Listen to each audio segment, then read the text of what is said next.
আপনি যে মামলাটা হাতে নিয়েছেন এইটার প্রতি আপনার একটা কমিটমেন্ট থাকতে হবে। মনে রাখবেন, বিচার প্রার্থী উপরে আল্লাহ, নিচে আপনার উপরে ভরসা করছে। আমরা অনেকেই অনেক কিছু বললেন ওনার গুণাবলী সম্পর্কে।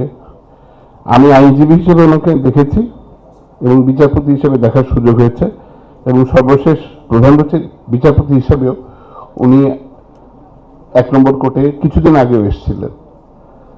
আমি তখন বলেছিলাম যে মিস্টার সিরকার, আপনি কেন কষ্ট করে আসেন? বললেন যে কোর্টে আসতে আমার ভালো লাগে। আমি বললাম দ্য ফিলিং ইজ মিউচুয়াল, আমাদেরও আপনাকে দেখতে খুবই ভালো লাগে।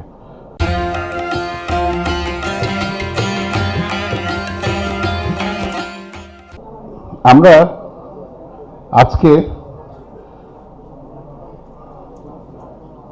ওনার সম্পর্কে অনেক কিছু বলতে পারি, বাট আমার কাছে দুটা বৈশিষ্ট্য ওনার খুব অসাধারণ মনে হয়েছে, যেটা কিছু মনে করবেন না আজকে বড় অভাব দেখছি সবার মধ্যে।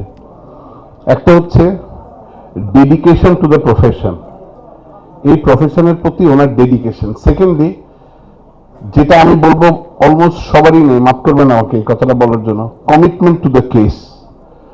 আপনি যে মামলাটা হাতে নিয়েছেন এইটার প্রতি আপনার একটা কমিটমেন্ট থাকতে হবে। মনে রাখবেন, বিচার প্রার্থী উপরে আল্লাহ, নিচে আপনার উপরে ভরসা করছে। আমরা মনে করি কোনোভাবে ম্যাক্সিমাম ক্ষেত্রে দেখি প্রিপারেশন নিয়ে আসেনি, মানি আপনাদের এখন অনেক মামলা, ব্যস্ততা, কিন্তু আপনি ঠিক সেইটুকু মামলা নেবেন যেটা আপনি আপনার বিচার প্রার্থীর প্রতি ইনসাফ করতে পারবেন। আফটার অল সে আপনাকে প্রফেশনালি এঙ্গেজ করেছে, ইউ আর ডিউটি বাউন্ড। এটা আপনার লিগাল দায়িত্ব, ইথিক্যাল দায়িত্ব, মরাল দায়িত্ব, তার প্রতি সুবিচার করা। বিচার তো বিচারপতিরা করবেন, কিন্তু তার আগে আপনি তার প্রতি সুবিচার করেন, আপনি তার মামলাটা প্রপারলি কোর্টে প্রেজেন্ট করেন। হারজিত সেটা অন্য ব্যাপার। মুস্তফা কামাল আমাদের সাবেক প্রধান বিচারপতি বলেছিলেন ওনার বিদায়ী ভাষণে, a good case in the hand of a bad lawyer and a bad case in the hand of a good lawyer। অর্থাৎ একটা খুব খারাপ কেস ভালো লয়ারের হাতে, অথবা একটা খুব ভালো কেস একজন মন্দ লয়ার। বলতে লয়ার কেউই মন্দ না, আমরা সবাই বিজ্ঞ। মন্দ এই অর্থে যে পড়ে আসেনি, কেসটা দেখে আসেনি। এই জিনিসটা দেখতাম ওনার মধ্যে।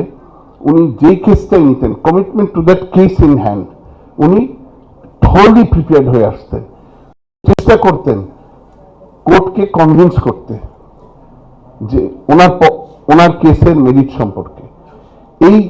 এই বৈশিষ্ট্য, এই গুণাবলীটা I am sorry to say আজকে এটার অভাব দেখছি। আমি আশা করবো ওনার এই দুইটা বৈশিষ্ট্য আমরা যেন অনুকরণ করতে পারি। এই দুটা বৈশিষ্ট্য সত্যি অনুকরণীয়, এবং এটা অনুকরণ করলে আমাদের নিজেদের ভালো, প্রফেশনের জন্য ভালো, এবং আপনি সেটা সামগ্রিকভাবে আইন পেশার আপনার উৎকর্ষতা অবদান রাখবে।